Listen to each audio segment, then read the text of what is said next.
A documentary on monarch butterflies by Gap, Scene, Jaja, and Prim. Fun facts. Monarch butterflies are specialist species, which means that they live in very narrow environmental conditions and they have specific diets.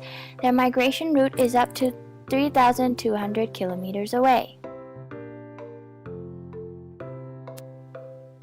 Their scientific name is Donna's plexippus. They can flap their wings 120 times when chased by a predator.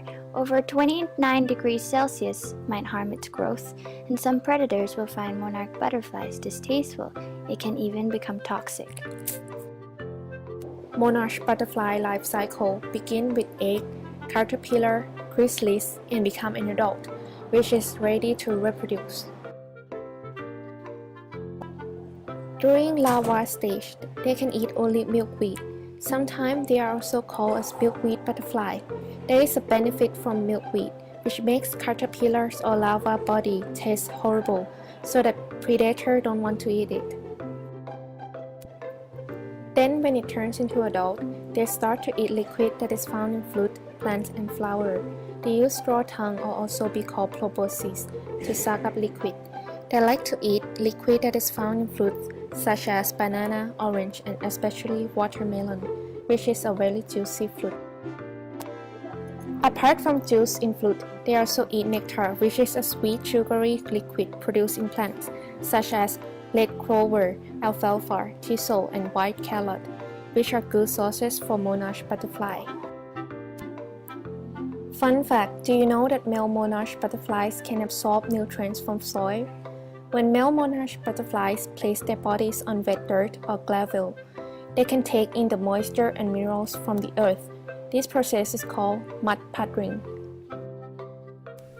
Their migration.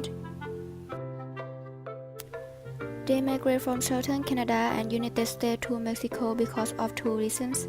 One is that they cannot survive in cold winter, so they migrate to escape cold weather in northern and central continental climates.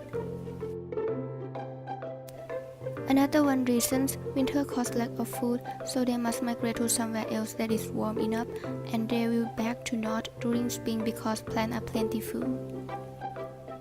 They migrate from southern Canada and United States across North America to Mexico and some part of southern California. They migrate around 2,500 miles. They usually start migrating in October, however they also can start earlier if cold weather comes earlier than that it should be. They arrive Mexico in November, then they return in March and arrive around July. During winter, they are in places that are warm all the year, such as Mexico and some parts of South California. Monarch butterfly in west of Rocky Mountain migrate to Pacific Gulf in California and hibernate in eucalyptus trees. And others in east of Rocky Mountain migrate to Mexico and hibernate in oyamel fir trees. They migrate during a day by mass movements and less during the night. Wind does not affect their flight path. They fly to the south by using several flyways before merging into one flyway and arrive. They will cluster on trees together to keep warm. How do they know their direction? They know their direction of migration by the position of the sun and the magnetic force from the earth. Their colonial formation and dispersal rates. They have high dispersal rates due to short lifespan, and they move in large geographical areas. Factors that can affect their movement could be temperature and climate change. They start appearing in 1840s in Hawaii, and they start to disperse and spread to South Pacific during the years of 1850s and 60s. They are often in clusters and settling on tree trunks. Monarchs are able to live in local habitats and move to colonies that are nearby during November.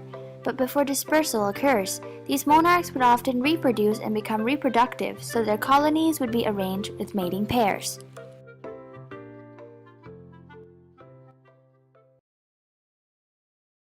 Created using Powtoon.